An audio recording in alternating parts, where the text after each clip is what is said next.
Kyla? Yes, Mr. How Doug. you doing? I'm good. How are you? I don't know. I'm a little nervous. I heard some things about you. Oh no, no. I heard that you are a tough interviewer.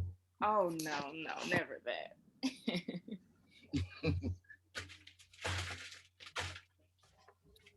Uh, how was the sound? Still good. Okay. Still trying. The issue I have now is, so if I have to cut it off real quick and start over, is that closed captioning is not coming up. And my IT guy just said, well, you're supposed to turn it on. And I'm like, well, when I went to turn it on, it said the administrator is supposed to turn it on. So, so get off your video game and turn it on. Technology. Here's our co-host, Tracy Massey, coming in. It's dark where you are, Tracy. You're still on mute, Tracy. Good afternoon, everyone. Good afternoon. I just texted Tim because closed captioning is not on.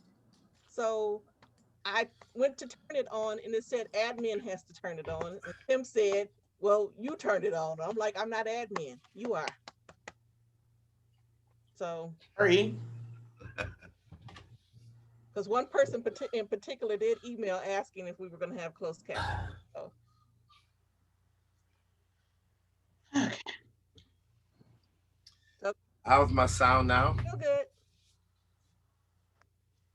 The couch looks a little darker than it did before. The couch? Change the lighting? Yeah. Let's see.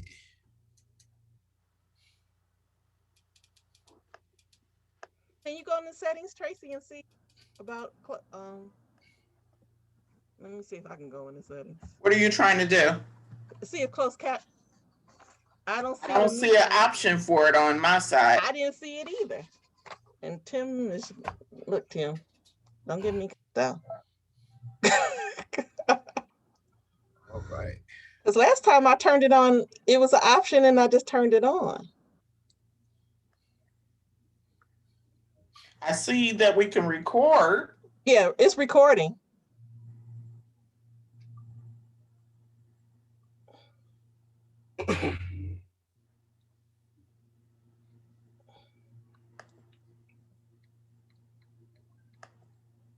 Kyla, how do you want me to call you? Refer to you? Kyla's fine. You want Miss Wright? Oh no, I'm not that old. But but here's the thing: you'll always be right with Miss Wright. That was my campaign slogan in high school when I ran for class president. Really? It was. I'm working on mine right now. It's like, we need Meade, right? I like that. It's catchy. Yeah. Yeah. Is Desmond fine? Yeah, of course. Okay. Hey, Tim.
We almost ready. It's 1 o'clock. It won't let me change my background. Everyone gets to see your beautiful office. No, I might just turn my camera off.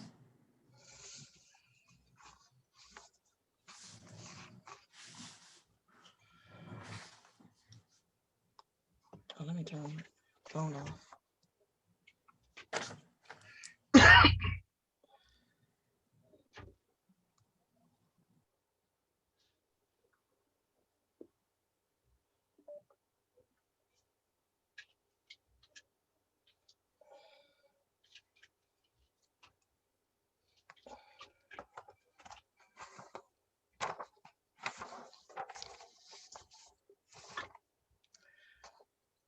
Okay. Good afternoon.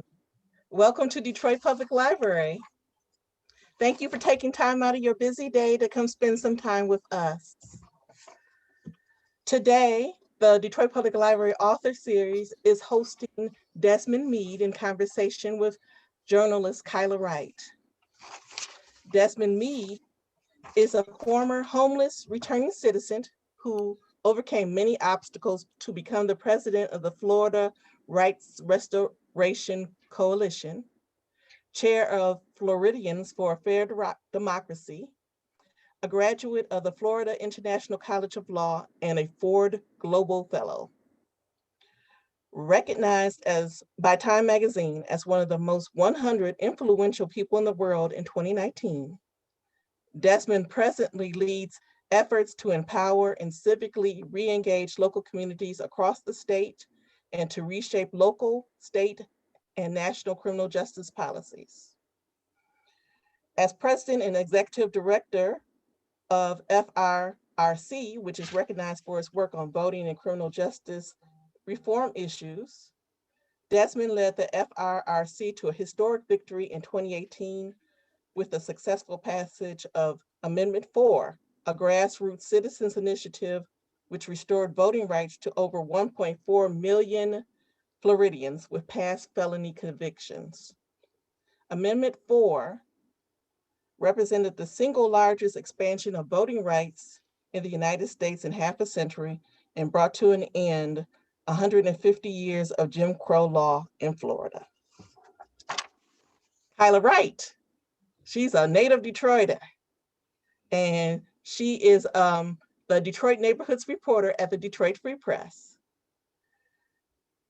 At a young age, Ms. Wright received opportunities to be a spokesperson for many organizations that she was a part of, and she credits her hometown for assisting her in discovering her passion for writing and public speaking. Kyla has traveled North America, Europe, and Asia through a combination of journalism ambassadorships, advocacy. Her speeches, keynotes, and panels include visits to the Beijing Institute of Technology, the U.S. Supreme Court, Hampton University, the Urban League of Detroit, and Southeastern Michigan. She participated in Midnight Golf and the Girl Scouts of Southeastern Michigan. Kyla's speeches and research has focused on sexual and assault awareness, college preparation, and the importance of HBCUs and international travel among the African-American community. And let me not forget to mention that Mr. Meade has written a book titled Let My People Vote. And that book is also available at one of our co-hosts, which is Source Booksellers in the Midtown area. So let's welcome Desmond Meade and Kyla Wright in conversation with the Detroit Public Library. Thank you. Thank you for that warm welcome. Yes, definitely a pleasure to be with you all this afternoon.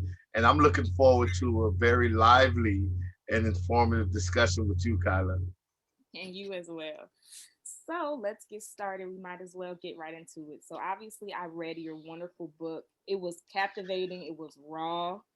It was everything that I look for to read in a book. And I will say, since college, you know, I tried to read on and off, and I was like, okay, I got to read this book. And from front to back, I was like, oh my gosh, no, I got to keep reading this. Okay, I know it's 2:00 in the morning. I know I got to go to work in the morning, but I need to read at least one more chapter. So it was very well written. I feel like I was with you throughout the whole journey. I was mad, I was sad, I was happy, and it took me through a roller coaster of emotions, everything that good writing should do. So thank you for telling your story. Thank you for getting this book out there. And I hope our audience feels the same way. If you haven't read it, go pick it up, like Christine said. So I want to start off with reading a small excerpt from the book that really touched me, because I feel this way sometimes with my spirituality and my Christianity, and it just really hit me in a different place. So I wanted you to talk about this excerpt and just the type of space that you were in this moment of time. So it says, it's pretty much at the beginning of the book. I never prayed for a nice house or nice cars or a great job or a beautiful wife and a lovely family. I never went into anything talking, thinking, or leading with money. Everything that I do, I have prayed for. What I found is that if you're doing God's work, if you concentrate on taking care of God's business, he'll end up taking care of your business, and he'll end up doing a much better job than you could ever do. I never had a need that wasn't supplied. There were times I didn't know how I was going to pay a bill or whatever, and something popped up when it was supposed to. I stopped worrying about things like that because I knew the needs would be supplied. Maybe not the wants, but the needs would be supplied if there was a commitment to taking care of his business. So I just focused on doing what God wanted me to do. I prayed that I could have a positive impact on other people's lives. That was what I set out to do every single day. I was consumed with that because it was such a great feeling. I didn't know how noble the cause would be. I wasn't at that level yet. All I knew was that I found the purpose for Desmond. So talk about that. Talk about finding your purpose, talking about, you know, knowing God at a young age, and then falling and getting back up. Just take us through that. Wow, that's Kyla, that's a lot of stuff right there. A lot. So, and there's just so much that we can talk about. Let me tell you what just jumps out at me now. You know, and I tend to speak in this style because, you know, sometimes you can go and prepare whatever you want to say to an audience, right? And then it just never works out right. But what I've found is that if I just let that vibe guide me, there's people that's on here right now that actually probably need to hear this, right?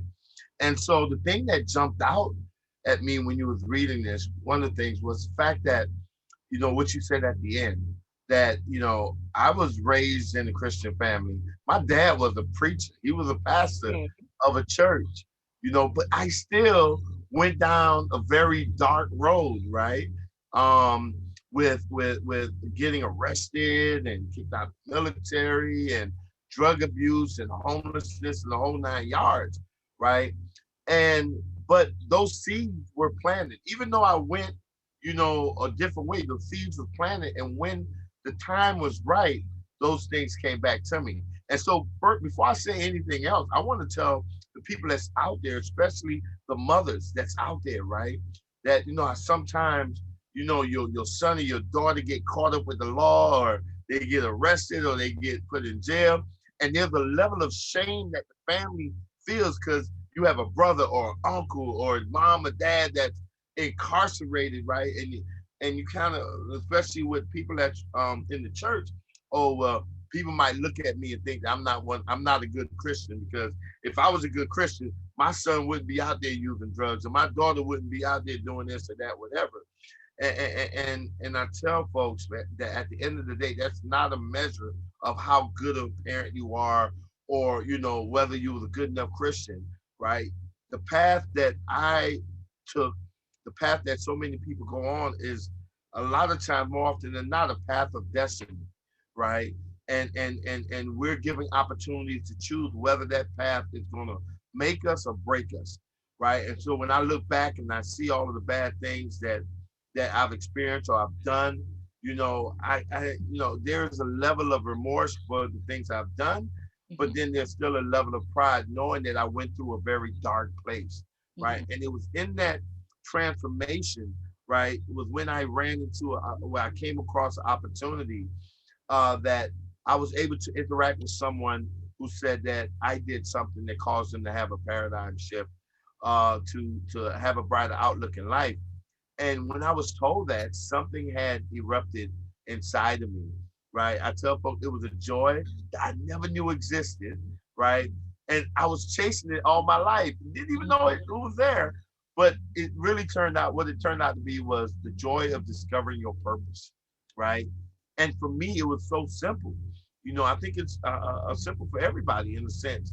And that was to give back, right? Because when I looked at nature, you look at everything in nature, it takes a little and it gives a little, right? Mhm. And we have gotten so to a point where we're so consumed with getting and getting, gimme, gimme, gimme, gimme, gimme, gimme, gimme, stockpiling this, stockpiling that, and not understanding that the more you try to hold on to, it actually creates an opposite effect of what you're trying to achieve, right?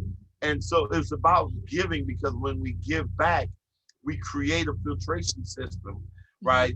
That livens up our spirit and our lives, and so that's what I had slowly discovered. And so in the process of that, I knew that, okay, my purpose is to give back, that God use me however you want me to be used.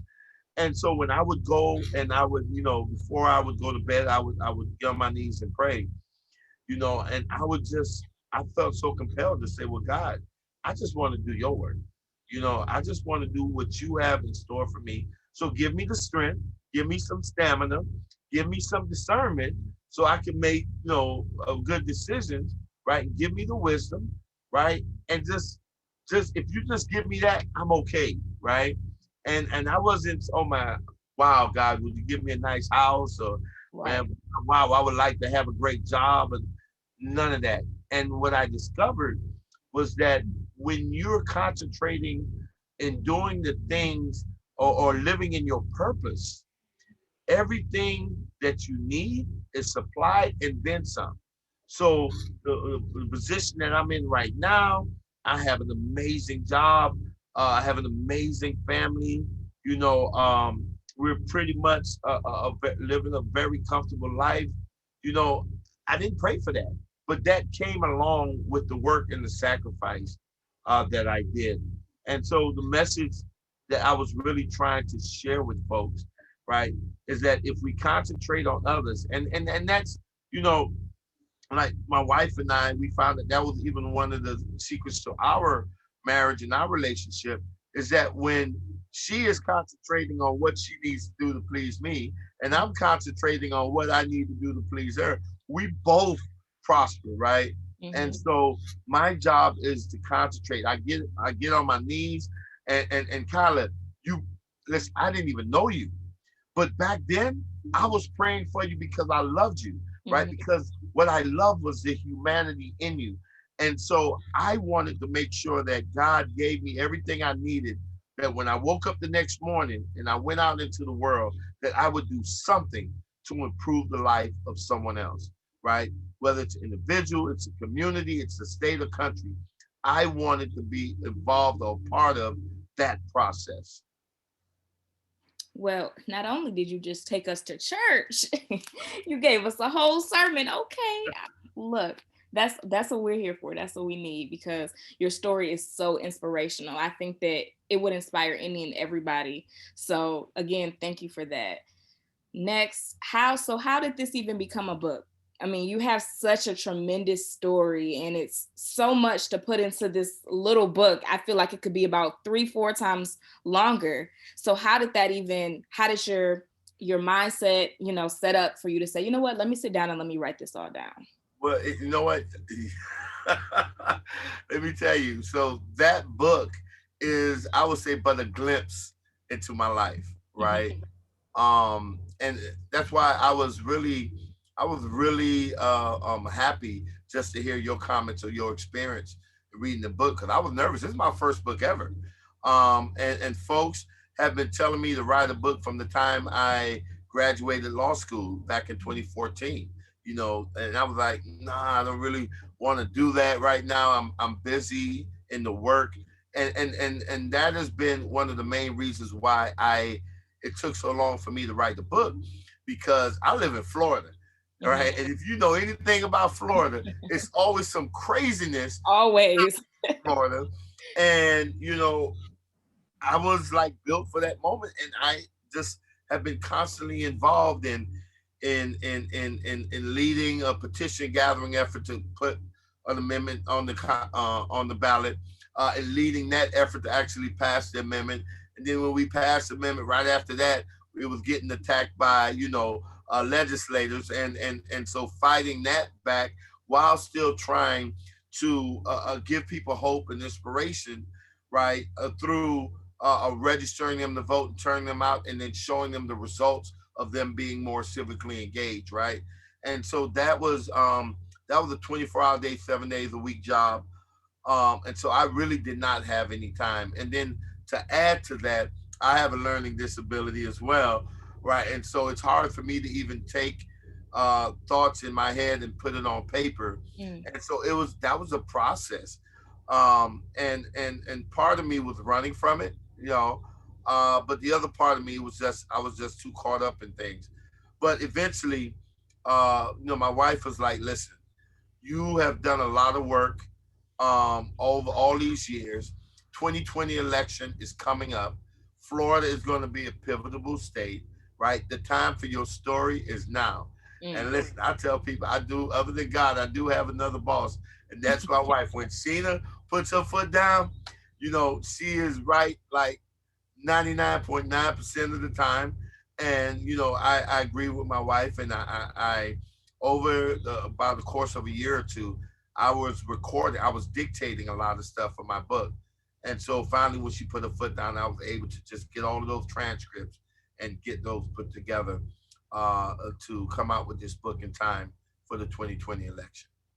Well, thank you to her for putting her foot down, because the world needed to read this. So you have the book, and then there was a documentary. So where did that come from? How did that happen? Yeah, that documentary was by pure chance. It was a crew that was in Florida to just document the election, because that was the 2016 election. And the race was between Donald Trump and Hillary Clinton. And so they were looking at, different campaigns that was turning people out, efforts to all actually engage in election protection.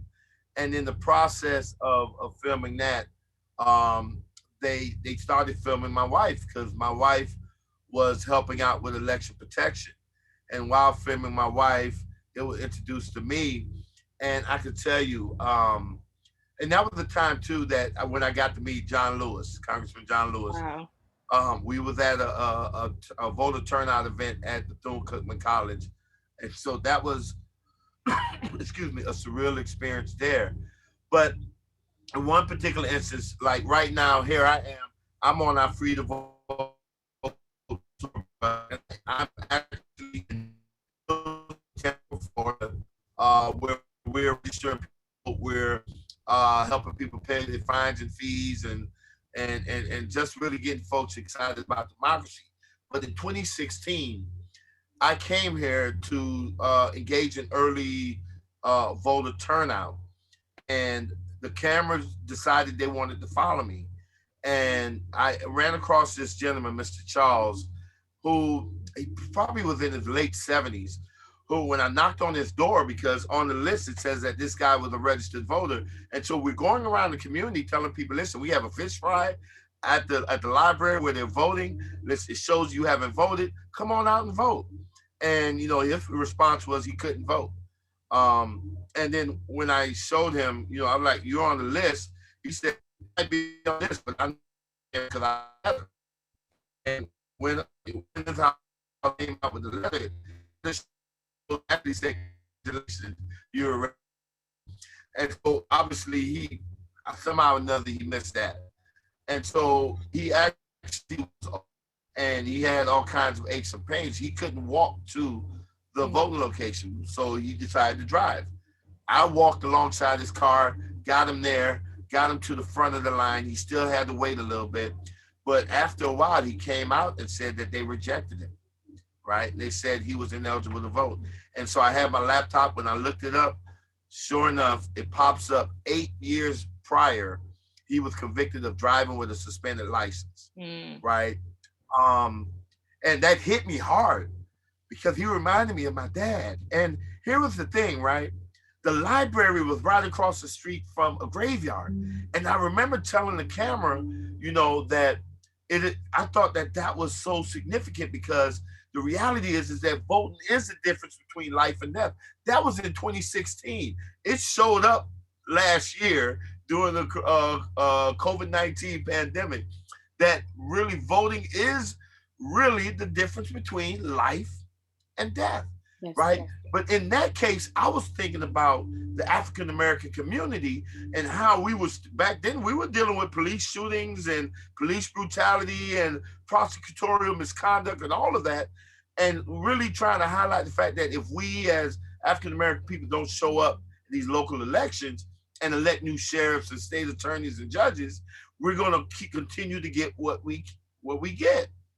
And so it is the difference between life and death. And so when this gentleman came out and said that he could vote and come to find out that his voting rights were stripped for the rest of his life because he got caught driving with a suspended license, and he reminded me of my dad, and I looked at that graveyard and I started crying because in my head, I'm like, this man is he wanted to vote bad enough to get up off his couch, the comfort of his living room, get his walker, right, and make his way to his car, to drive to the place, to get out, to walk to the vote location and wait for a considerable period of time to vote, only to be turned away, right?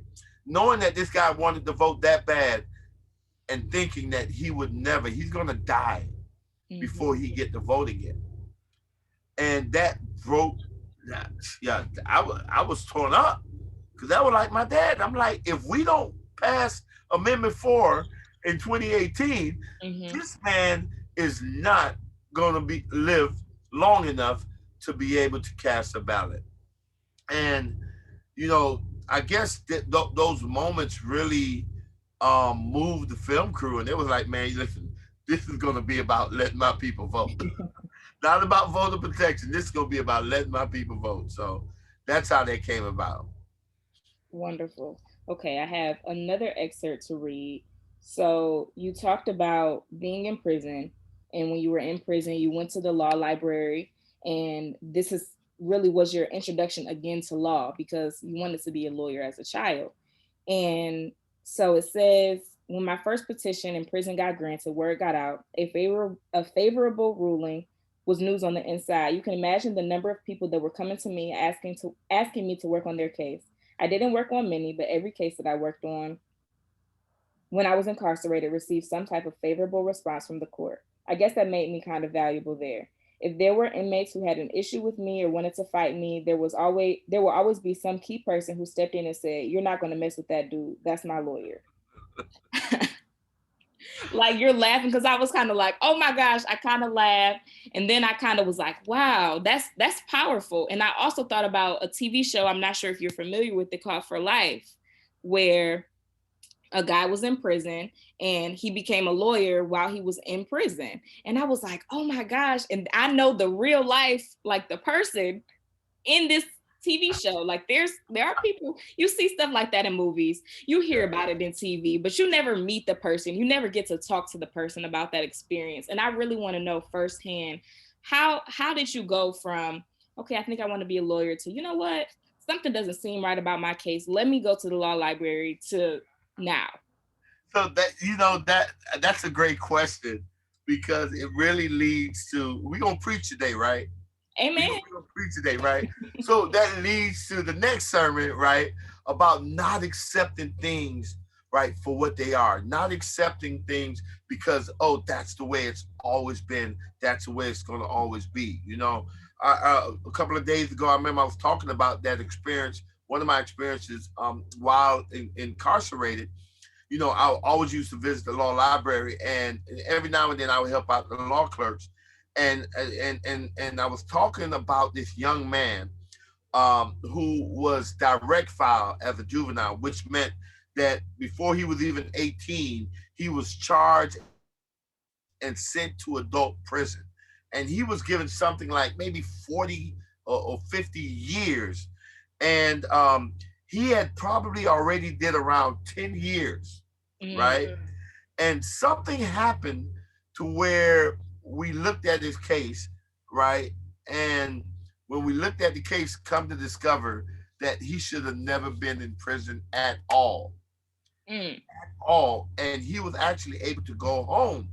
But he spent 10 10 years in years. prison. You know why? Because he felt that the system was big and powerful and it'll always be the way it is. So when he got into prison, he didn't go to the law library. Mm-hmm. He went to the weight pile. He went to the rec yard. He did all of other things for about 10 years, right?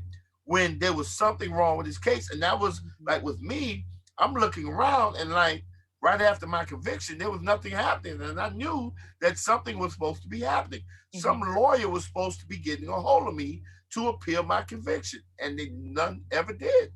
And that what that did was force me to go into the law library. And what it did was because as a little kid, you know, I used to look at the Perry Mason shows all the time. And one of my dreams growing up was to be a lawyer. But those dreams died with my substance abuse and all kinds of other twists and turns in my life. But when I went back in the law library, I never forget, I was asking one of the clerks, what can I do? And they told me, but this was something that they said that was so key to me. They were like, I'm not going to do it for you, right? I'll show you what to do, but you're going to have to do it yourself. Mm-hmm. I will help you out, but I'm not going to do it for you. And when I got to opening up those case books, which the case books is nothing but a book full of stories, Mm-hmm. right? Um, something was rekindled, that passion was rekindled, and it made me dive in even deeper, right? And so, but the thing was that if I would have resigned myself to believing that, well, man, I got 15 years, figure out, then they tell you you do your time one day at a time, you know, and we know that, you know, favorable rulings from the courts after you've been convicted are very rare. Mm-hmm. And so folks just give up, and I could have easily given up. But I didn't. I dared to think differently. That was the whole thing around Amendment 4, because all of the experts would have told you there is no way in heck that you're going to pass about, you're going to even get a constitutional amendment on the ballot to be voted on, right? Not in no state of Florida, you won't, right? Mm-hmm. And then there's no way, if you're lucky enough to get it on the ballot, there's no way in heaven that you're going to get it passed, right? But if my mother was alive at the time, she would have probably told me that. She would have probably asked me if I bumped my head or something. But the thing is that we have got to, in spite of what life throws at us, in spite of what man may say can't be done or have to be done a certain way, that you can think outside the box. You can be bold, you can be courageous, and you can follow that path that God has laid out for you. And when you dare to do something different, then you open the possibilities and the likelihood of things coming back to you different, and end up changing the conditions that you were in. If that young man if something didn't happen, he would have still been in prison right now, you know. And so, or I would have still been in prison, and we wouldn't have been having this conversation. And so that's what, you know. And I'm gonna tell you, when you get into the law, it just messes with your emotions, because there are things that you would read that would infuriate you, right? But then there are things that would give you hope, right? But one thing it does overall, it really gives you a much deeper understanding of the systems that are in place and how they're designed, right? And once you understand that, then you're able to navigate more easily. I love that. Okay, look, I'm trying not to not trying to break out into my holy dance now. Okay, it's not Sunday yet. It's not Sunday yet. But so you say you're a first time author. This is your first book. So I know the publishing process can be a little strenuous on authors. And as an aspiring author myself, I really want to know, for me, what was your favorite and least favorite part of the whole publishing process? Woo. What was the favorite? You know, the my favorite and least favorite part of the publishing process was actually doing the audiobook. Okay. You know, when we finished the transcripts for Let My People Vote, here's my boss again. My wife says, you know what, you've got to do audio.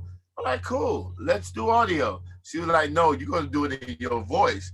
And I'm like, I don't have time to be recording. And who want to hear me? She was like, yes, if you're going to do an audiobook, people don't need to hear some strange person in their ear. They need to hear your voice reading your book. And let me tell you, it was much harder than what it sounded. And it took me quite some time. And I was, I was fussing at my wife in my head, not loud. I was fussing in my head, probably cussing her out, saying, look at this woman. I don't know why you got me doing this mess. I'm up early in the morning, 4 o'clock in the morning, so I can have some quiet and drinking the teas and the special blends for your throat and all that kind of stuff. And it was really a heavy labor for me. It was a heavy lift. But after we were done and I heard it, my God, it was like, and then when folks who like to travel a lot, they download the audiobook, they loved it. And they said it was something special about hearing me. And so that was like, it was the hardest, but yet it was probably one of the best touch points in this process. Awesome. So there's so much information, like we already said, in the book, and there's so much information that's not in the book about your life. So what is something that didn't make it into the book that you wish would have or could have? Oh, that there's right. So one of the things that I think I would have probably expounded more on my military escapades, right? I went in, I wrote in the book about the reason why I went in originally was because I seen a Rambo movie and I wanted to be like Rambo. But then once I got in, I was in aviation and my first duty station was Hawaii. And that was an experience within itself. Hawaii was, while I was in the military, two main topics that I wish I could have written about in the book was, number one, the dealing with racism within the military, right? And how it played out against affirmative action, right? So one of the things that I struggled with affirmative action, especially in the military, because it made it challenging to make claims against the military as far as being creating a environment that allowed racism to thrive. And you see it playing out now, but it was, and the reason why you can see it playing out now is because it was allowed to thrive back then, and it was cloaked with the blanket of affirmative action. So, for instance, if I was in a unit where racism was allowed to just display itself so openly, right? But when you made claims, they're like, well, listen, we've got a black first sergeant, or we've got a black squad leader. And the thing about it is that just because they're black, it's okay, we've met the requirements, the quota, right? But I know you've heard, just because you my color don't make you my kind. And so all skin folk and kin folk. There you go. So if I want to allow racism to thrive, then what I would do is I would put a black person in charge who I can control, right? Or just want to make sure he pleases me, right? And not that other black person that's gonna call me on my stuff, right?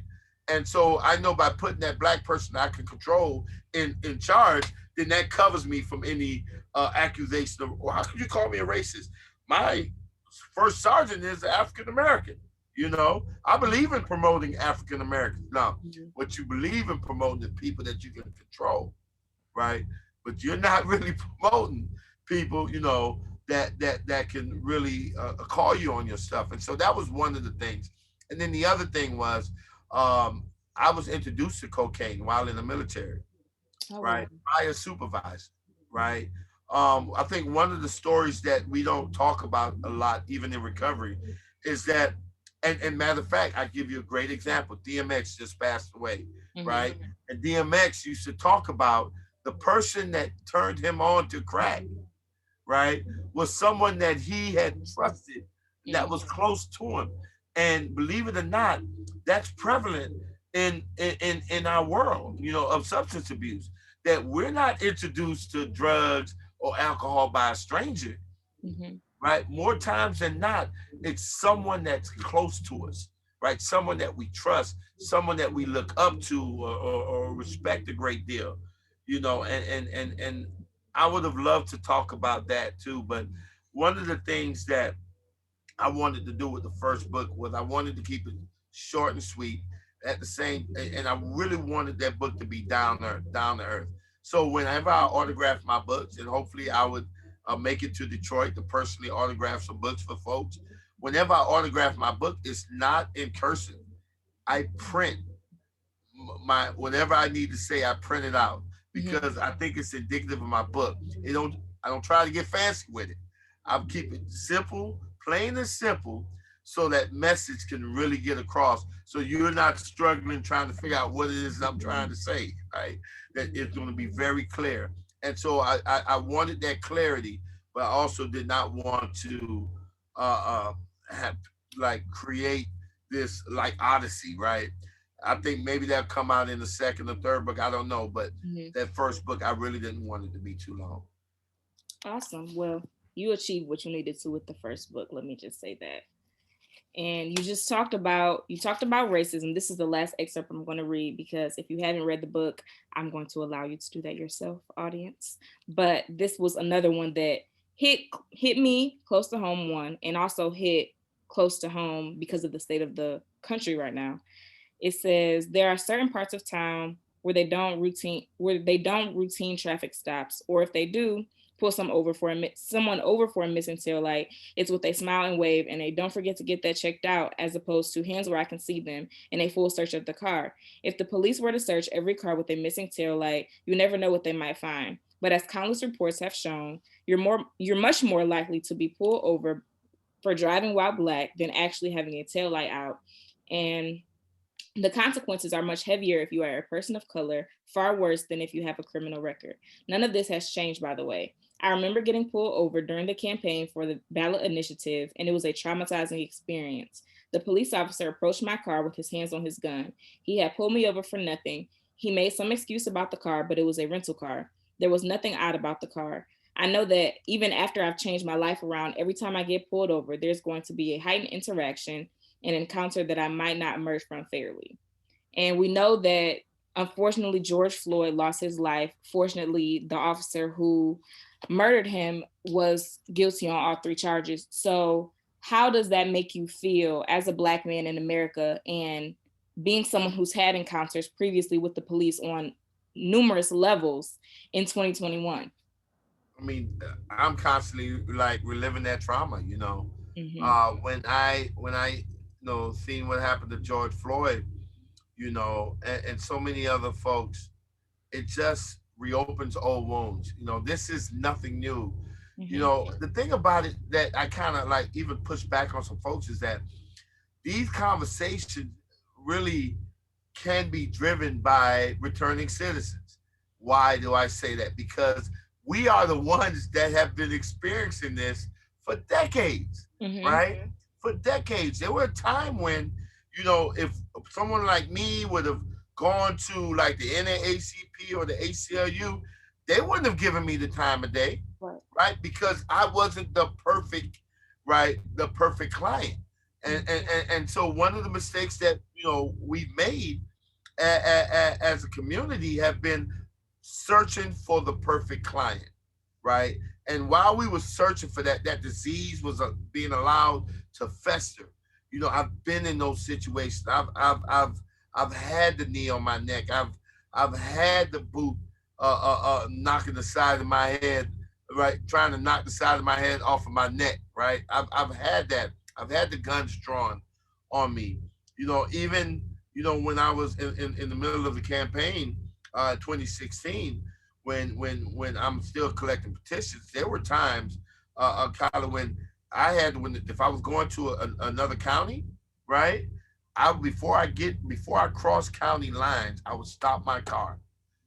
I would pop my trunk, get something out of my trunk, and put it in my back seat, right? Because I've already learned, whenever the police stop you, lower all the windows, right? The back windows and the front, just lower it, right? That's how I used to be taught. Now it seems like you might have to do the opposite. I don't know, but I have tents on my car, and so I would lower all the windows. So when that police is approaching my vehicle with their guns drawn, and they look in the back seat, right? What they gonna see? You ready for this? Is a doggone 2016 campaign sign for Donald Trump that says "Make America Great Again." And when you see that, maybe they'll think I'm one of those good Negroes, and just maybe, I might make it home alive, right? That's the reality of my existence as a Black man in this country, and this is not something that just recently developed. This is something that have been since I was born, and I've experienced it. And then when you have a record, oh my God, it's even worse, right? Because, and we see it, after someone is brutalized or murdered by the police officer, the very first thing they want to do is say, oh, they had a record, right? As if having a record justifies being treated like less than an animal, right? And then there's a great documentary that's out right now that I think it's called Racially Charged, that talk about how the overwhelming majority of these people that we know about that have been murdered by the police officer, if they were doing anything, it only had amounted to a misdemeanor. A misdemeanor, right? It wasn't even serious enough to even necessarily warrant arrest, much less get murdered. But that is the existence of the world that we live in. And I'm gonna tell you that, I do believe that part of the process of changing that is by empowering and liberating the people that has been suffering the most under that regime, right? Or under those conditions. And those are people with previous felony convictions. They're the ones that's been getting the beat downs. They're the ones that been getting tased. They're the ones that's been getting now could still legally get bitten by dogs, right? They're the ones that can get brutalized and have suffered at the hands of this system. And so we figure out ways to liberate them and empower them and get them the right to vote. Those are the people that's going to lead the charge that would change the trajectory of this country. All right. And to our audience, if you all have any questions, please feel free to put them in the chat because there will be a Q&A. We are starting to wrap on our last few questions. So if you all have anything that you yourself would like to ask Desmond, feel free to drop that in the chat. So to my next question, what do you want readers to take away from this book? It's so much information. It's so much going on in the book, in the country, and with rights. And I'm sure so many people could relate to it. So what's just one takeaway? So I would have a different takeaway depending on the reader, right? All right, I have to hone in on that. But if I were to have a collective takeaway, I think it would be about love. I think that, in spite of, all what we're going through now in this country and what we have been through in the past, right? And it is so easy for us to get angry, and it's so easy for us to hate the other person, right? But I think that, what I learned even in drug treatment is that you don't hate the person, you hate the disease, right? And even though you hate the disease, you can still love that person, right? And so when I tell you that earlier when I was on my knees praying, right, and I was praying for you and didn't even know you, and I was praying for you because I loved you, right? I was also praying for that person that may right now today hate me because of the color of my skin or how they think my political beliefs are, right? I prayed for that person that may want to kill me, but I still love them, right? And you know, Martin Luther King, I think he talks about how hate can't drive out hate, and Mm-hmm. fear can't drive out fear, right? Mm-hmm. But I'll tell you what, darkness definitely not going to drive out darkness, Mm-hmm. right?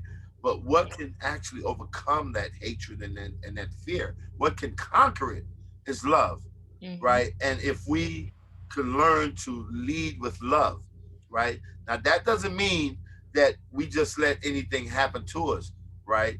That doesn't mean that we do not fight against these systems that we know are definitely imperfect. But what that means is that in our fighting these systems, that we still have to maintain a level of love in our heart for their fellow human being, regardless of their position, regardless of how they may feel about us, regardless of their the color of their skin or their political preferences. That we still have to have love in our heart for that individual. And I'm a strong believer that love can and will win the day. It did it. We proved it with Amendment 4. You know, we brought people together from all walks of life, all political persuasions. People that probably didn't like me, people that probably hate Democrats or whatever, but they still voted for that because the force that compelled them to vote for Amendment 4 overwhelmed their political desire, overwhelmed their implicit racial biases or explicit racial biases, right? It overwhelmed all of that. That force was love. And when we had 5.1 million people who voted yes on Amendment 4, there weren't votes that was based on hate or fear. Mm-hmm. Those were votes that was based on love, forgiveness, and redemption. And we showed the state, we showed the country, the world. Love can, in fact, win the day that we can bring people together who may not agree with each other, and we could accomplish major, even human rights policy changes. We can accomplish great things if we lead with love. That's beautiful. I think that's a beautiful ending, but I don't think we have any questions. Christine, feel free to jump in and let us know if you want me to. I still have questions. If you want the audience to ask questions, just let me know what you want me to do. You can continue the discussion, but I have a question. Okay. Um, how, Mr. Meade, how do you feel about, it seems like I recall hearing about a law enacted right after that amendment passed, not too soon after, that started placing fines and fees on returning citizens, so then they couldn't vote because they had these fines and fees. How are you working um, to get rid of that or to work with that so people can get their fines and fees paid? Christine, And that's a two-part question there. So let me tell you. The first thing I can tell you that, you know, I adopted the mentality that where other people see obstacles, I see opportunities, right? Um, and that's just because of what I've gone through in my life, you know, and I touch on that a few times, even in my book. We passed Amendment 4, which impacted over 1.4 million returning citizens in Florida. But immediately after we passed it, we had Florida legislature that was heavily conservative. They enacted a legislation that required the payment of certain legal financial obligations, whether it be court costs, fine, fees, restitution. They just lumped everything together and said, you've got to pay this stuff off before you're able to register to vote. What we did was that we launched a program called our Fines and Fees campaign that either used the courts to waive those fines and fees, or the second prong of the program was to raise money. We're still raising money. We're still fundraising around this. Last year, we raised over $27 million, Wow. and we were able to pay off the fines and fees of over 44,000 individuals, right? But we also looked at the positive of it too as well. And let me tell you what the positive piece is. One point, I could do math, right? I'm good. I'm halfway decent at math, and I know if there's 1.4 million who will benefit from Amendment 4, and we looked at when the fines and fees legislation was enacted, it impacted 774,000 people. Then what that told me was that still left close to 600,000 returning citizens who didn't have outstanding fines and fees who could register to vote right then and there, right? And in the state of Florida, where prior to 2020 elections, presidential elections were decided by around 100,000 less votes, being able to register and empower and turn out, a few 100,000 returning citizens would mean that for once, for the first time, that people who were silenced would now be the deciding voice in determining who's the president of the United States. And that was huge, right?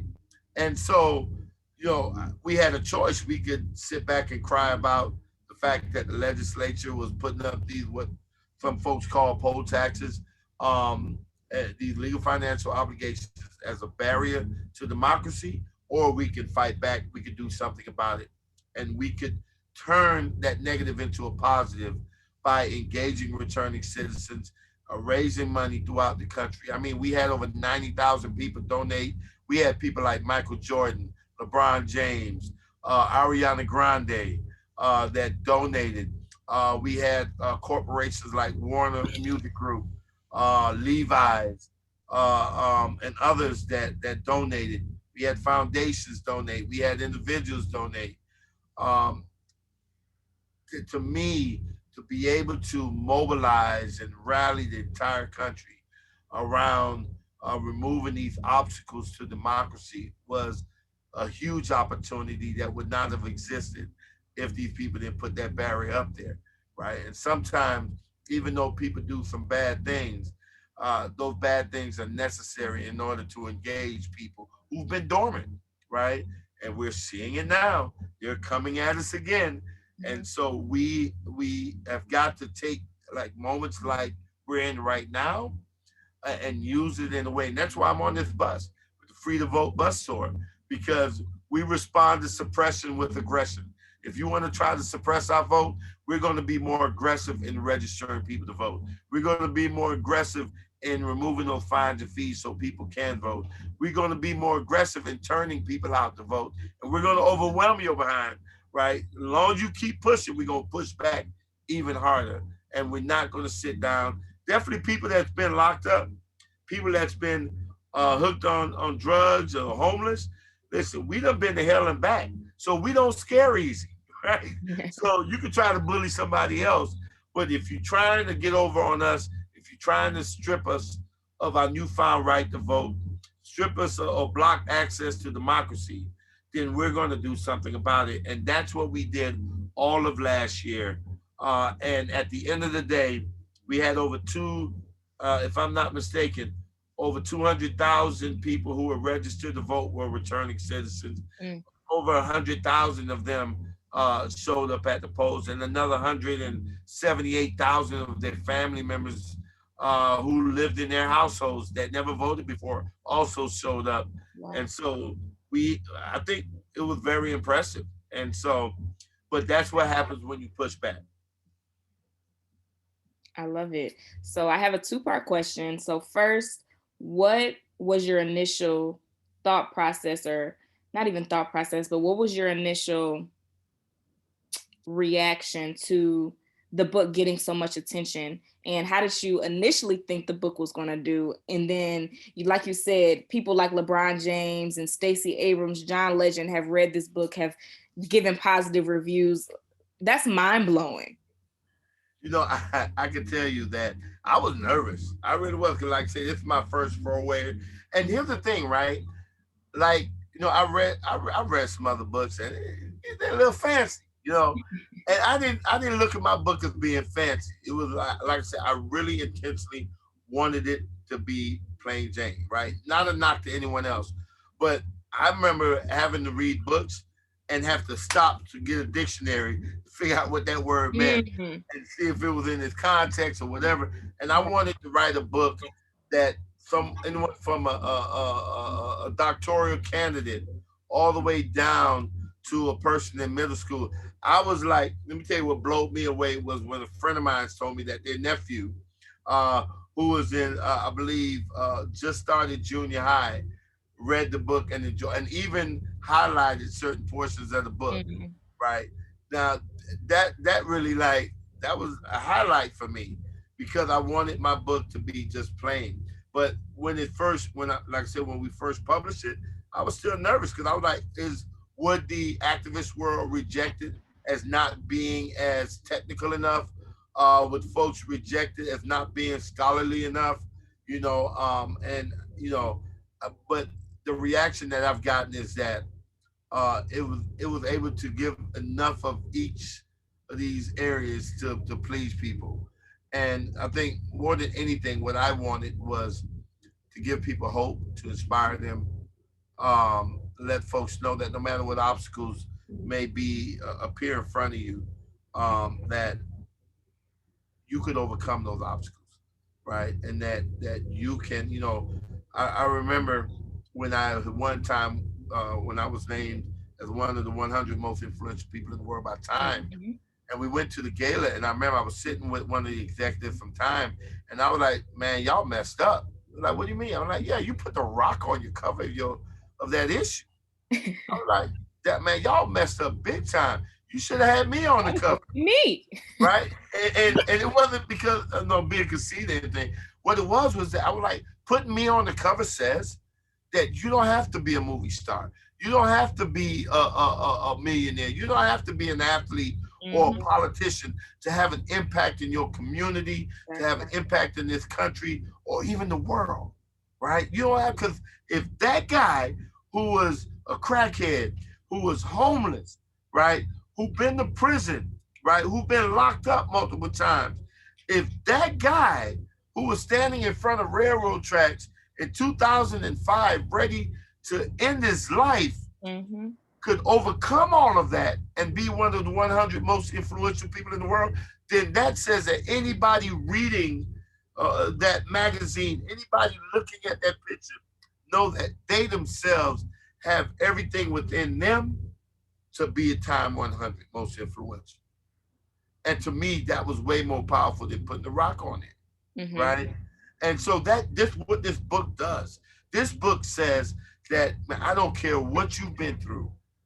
I don't care what situation you're in right now. I Mhm. don't care what anybody might try to tell you or try to define your existence or determine your worth or value.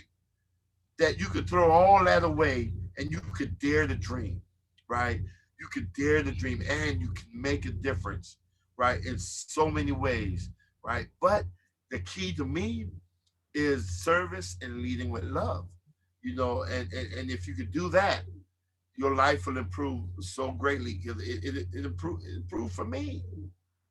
It really did. And all I cared about was what can I do today to make this world a better place. And in my case, it was around felony disenfranchisement, criminal justice reform. Christine. Oh, there is one comment in the chat. Um, St. John the Great Church says, I don't have a question, but I do have a comment. I have enjoyed this webinar. I have been inspired by your book and what you have said and done. I plan to read your book soon and look forward to hearing more about you soon. I have been touched. I have been touched. May God continue to bless and keep you. Lastly, shout out to your wife. She sounds like an angel. When two or more are gathered, there God is. She is truly the perfect helpmate for you. Keep lifting your queen and God, of course. You're amazing. Thank you. That's right. Let me tell you, and I'll tell anybody that when I seen my wife, I recognized her for who she was immediately. And that was God's gift to me, right? If it was left up to my devices, I probably wouldn't have given her the time of the day, but what I realized, and I'll tell you the best move I've ever made, right, is when I allow God to lead me, right? And I recognize it and I step into that purpose. And let me tell you, I knew right then and there that, yep, because I was overwhelmed, and I actually went to a town to meet a Harvard professor, and I missed him. But when I was introduced to her and her sister, it was something that just overwhelmed me. Said that you came here to meet her, right? And it wasn't about trying to talk. It wasn't none of that. It was that you're supposed to meet her. And before the day was over with, I knew who she was. I knew who she was. And I tell you, a few months later, after getting her parents' permission, I did it the old-fashioned way. Got the parents' permission. I got down on one knee. And when I proposed to her, what I told her was, God has brought us together to do his work. That he brought us together for something that's bigger than you or I individually or even combined, right? And let me tell you, she has accepted that challenge. And what a lot of folks don't know is that she's the brains behind a lot of this Amendment 4 stuff. So I'm grateful, eternally grateful for my wife. Folks used to say behind every great man is an amazing woman. Let me tell you, I throw that thing out the window. Beside or in front of any great man is an amazing woman. Because sometimes, guess what? My wife needs to lead me because I will be lost without her, right? Totally lost without her. But that's what happens when you allow God to actually to guide you, and you're wise enough to listen to the suggestions, the gentle suggestions he gives you. So yeah, I appreciate that comment. And you're right, I do love my wife. She's always right. And even when she's wrong, she's right. She's still right. Before we let you go, can you tell us about your plans for the future? Any political plans that you was may my have? final question as well. Okay, so let me tell you. I don't know yet, right? But this is what I can say. The other thing that this COVID pandemic has taught us, other than voting can literally be the difference between life and death, is the fact that there is a distinct difference between a politician and a public servant. When politicians are involved, this country is divided, our communities are divided, and people are dying, right? But when you can get public servants involved, then we have an opportunity to come together as a community, as a country. We have an opportunity to live. The distinction that I note between the two is that a public servant at some point would heed the cries of the people and respond to the cries of the people above their own political preferences. A politician would have a deaf ear to the cries of the people and will maintain that party line, right? And therefore that party or the ideologies behind that party would take precedence over the humanity of its constituents that they serve. And what we need more of is not politicians. We need public servants, people that care, right? People that care about humanity. And at the end of the day, throw all that stuff out. Let me tell you, as a black man, sometimes, listen, throughout all these years, I get a little confused. I mean, Dems, Republicans, listen, that my organization don't lean left or right. What we do is we lean straight forward into the issues that impact people with felony convictions and impact the loved ones who have, family members who have loved ones who've been touched by mass incarceration, right? That's what we do. And what that means is just like when we led the effort for Amendment 4, it was about, man, giving people second chances. It was about really restoring their humanity. And here's the thing. We were fighting just as hard for that person that wished they could have voted for Donald Trump as we were for the one that wanted to vote for President Barack Obama. Because when we talk about expanding democracy, man, we're talking about people, and we're talking about making sure that even though people may not look like us or think like us, that does not minimize their right to have their voices heard, because the shoe could be on the other foot. And so all of those concepts fall along the lines of how are we respecting the humanity in each and every one of us, right? In spite of our differences. And when we can have that be a centerpiece, right, then we're able to hear the cries of people and respond in kind to the cries of the people and not to any political party. Because they'll flip flop on you any, come on, 1 minute it was the Dems that was hanging us, right? Now they just switch sides. They don't switch sides again. I mean, come on, that's how history's taught us that if you live long enough, history will repeat itself. And so at the end of the day, I think what we need to concentrate more, have more allegiance to, is the plight of the people as a whole, and not the plight or the desires of a political party. So that was a long way to do an end around in your question. Would I consider it? Yeah, I would definitely consider it, and I am. But I'm not at that level, at that point yet to make that announcement. What I do know, right, is that whether I run for office or not, what I believe in is empowering our people to look with a critical eye, right, at the people that's running for office. And I'll say something controversial right here, right now, right? At the end of the day, I would rather elect, right, you ready for this? A conservative public servant than a Democrat politician, right? And I'm going to be just so, who is that person that will place the priorities of people above their partisan politics, opposed to that person that no matter how much you cry, if the party don't agree with doing it, and we've experienced that even with the Democratic Party, if the party don't believe in doing it, our cries will go unheard or unanswered, actually. And so we have got to have that mindset of who will hear our cries. That's who we want to represent us. And it's not about the D or the R or the I or whatever letter they have. It's about what's leading them. So I'll be that type of leader, Miss Christine. I will lead with my heart. Very good. You have my support right now anyway. Right. That's a mic drop. Just click that donation link right there at the bottom. So I want to thank you guys very much for spending an hour with us this afternoon. I want to thank our Detroit Public Library customers and audience for spending time with us also. Remember to go to Source Booksellers to pick up the book, and also Detroit Public Library to check it out if you like. And also there's an audio book, so you guys that are audio fans, make sure you pick that up too. Yep, and stay tuned. They got to stay connected to the library, because that's when they'll find out when I'm coming to sign those books personally. Okay.